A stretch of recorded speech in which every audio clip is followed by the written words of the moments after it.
saya memiliki harapan yang sangat tinggi. InsyaAllah Indonesia, sepanjang apapun kegelapan, sepanjang apapun kegelapan kezaliman, sepanjang apapun kehilangan keadilan, InsyaAllah akan datang satu saat terbitnya matahari adil. Dan InsyaAllah Indonesia akan menjadi negara Al-Quran. Saya bisa meyakinkan gitu karena saya telah merasakan bagaimana di Turki. Turki negara sekuler yang ratusan tahun serangi Islam, ratusan tahun menabaikan Islam. Tidak boleh kumandangkan azan dalam bahasa Arab, tidak boleh ada rumah tahfiz, tidak boleh ada pesantren, tidak boleh belajar agama, tidak diberikan anak-anak kita bisa belajar dengan sendirinya Al-Quran. Semuanya dilarang dengan keras. Bahkan terancam orang-orang yang melanggar aturan itu. Allah subhanahu wa ta'ala melahirkan seorang presiden yang bisa membaca Al-Quran. Cuba buka di YouTube bacaan Erdogan bagaimana. Itu dilahirkan dari negara sekuler. Saya bisa meyakinkan InsyaAllah 1 juta menghafal Al-Quran. Dan bapa ibu mudah-mudahan masih punya umur akan mendengar pengumuman besar.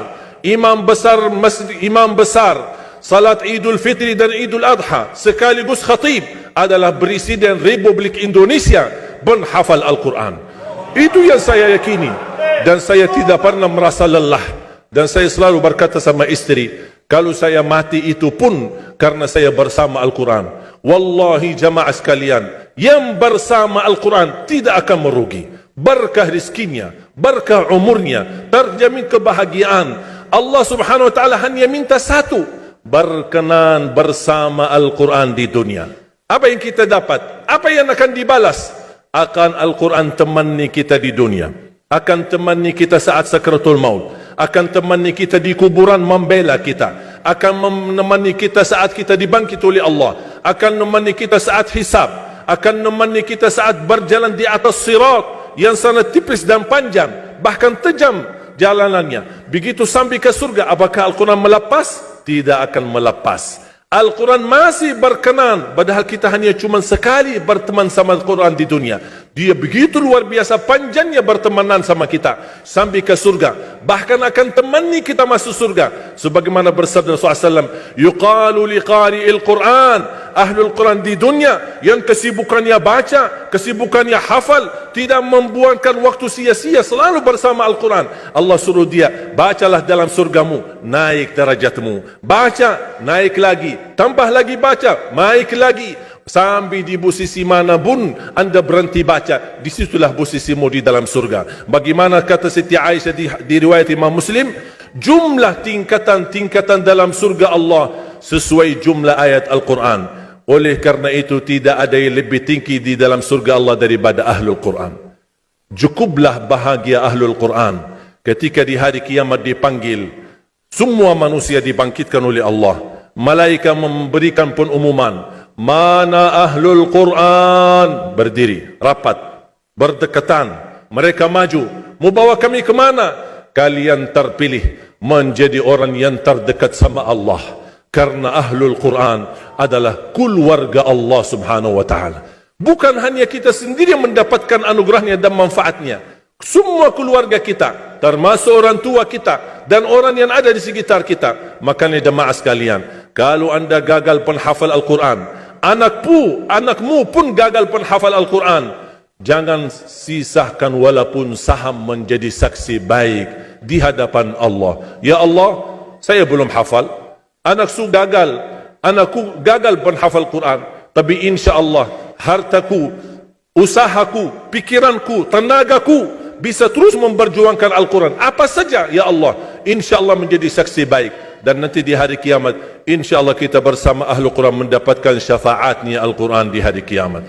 Kita sangat membutuhkan ayat-ayat yang dikumandangkan ketika meninggal dunia. InsyaAllah setiap satu huruf akan disalurkan 10 kebaikan. Mudah-mudahan semua yang hadir diberikan kemuliaan dan keanugerah dari Allah menjadi Ahlul Quran, penghafal Al-Quran, penghayati Al-Quran, para pencinta Al-Quran, berakhlak-akhlakul Quran. Ya Allah, aku mohon atas izinmu ya Allah, kami bersama-sama bertemu di masjid ini. Berilah kepada kami kemuliaan bersama-sama bersama Ahlul Quran di dalam surgamu ya Allah. Ya Dzal Jalal wal Ikram, Ya Arhamar Rahimin, Ya Arhamar Rahimin, anugerahlah kepada kami anak dan keturunan penghafal Al-Quran, anak dan cucu penghafal Al-Quran, yang mampu menjaga nama baik keluarga kami, yang mampu membanggakan kami di hadapan-Mu hari kiamat, yang mampu menghadiahkan mahkota untuk kedua orang tua kami. Birahmatika ya Arhamar Rahimin. Ya Allah, maafkan kalau kami tidak berhasil menjadi penghafal Al-Quran, tapi ya Allah, kami kurbankan nyawa kami, harta kami, usia kami, tenaga kami, pemikiran kami, ilmu kami untuk Al-Quran, agar Indonesia ke depan menjadi negara Al-Quran, agar Indonesia menjadi contoh terbaik untuk mata dunia, agar bisa kita melahirkan, karena saya meyakinkan ya Allah, dan kami semua meyakinkan, terjamin masa depan Indonesia baldatun tayyibatun wa rabbun ghafur kalau selalu bersama Al-Quran. اغفر لنا ولوالدينا ولجميع المسلمين والمسلمات والمؤمنين والمؤمنات الأحياء منهم والأموات. ربنا آتنا في الدنيا حسنة وفي الآخرة حسنة وقنا عذاب النار. وصلى الله على سيدنا ونبينا محمد وعلى آله وصحبه وبارك وسلم والحمد لله رب العالمين. سبحانك اللهم وبحمدك. Sayang sekali banyak umat Islam tidak memperhatikan Al-Quran dengan maksimal. Lebih banyak menghabiskan waktu bersama HP. Setiap waktu dan setiap saat dia chat di HP. Kemana-mana dia pergi bawa HP. Ketika mau tidur yang terakhir dilihat HP. Ketika bangun tidur yang pertama yang dilihat HP. Masuk WC juga bawa HP. Kehilangan HP, stresnya luar biasa. Kehilangan istri tak apa-apa, ikhlas. Menurut saya HP itu musibah akhirul zaman. Kenapa? Karena terlalu mengganggu aktivitas ibadah kita.